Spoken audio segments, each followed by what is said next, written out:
জানেন কি, কান্না লুকোনো একটা আর্ট।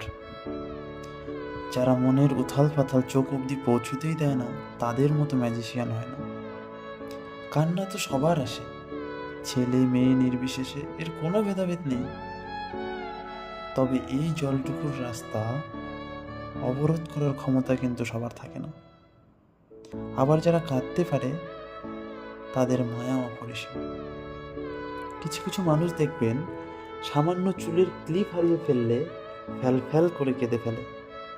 অতঃপর এই মানুষগুলোই যখন তাদের মনের মানুষকে হারিয়ে ফেলে, এদের মনের অবস্থা কি হয় বুঝতে পারছেন? কান্নার ঠিক পরের স্টেপটাই হলো পরিস্থিতির সাথে আপোষ করে নেওয়া। শরীর কাঁপিয়ে জ্বর, গলায় গোঙানি নিয়ে জোরে জোরে নিঃশ্বাস, গোটা বুক জুড়ে যেন অভাব নেমে আসে। কিছুদিন, কিছু সপ্তাহ কিংবা মাস, কখনো বা আবার কয়েক বছর, সবার আপোষ করে নেওয়ার ক্ষমতা সমান হয় না। তারপর সবটা যেন শান্ত, শরতের মেঘের মতো হালকা, ঘুমের মতো সহজ।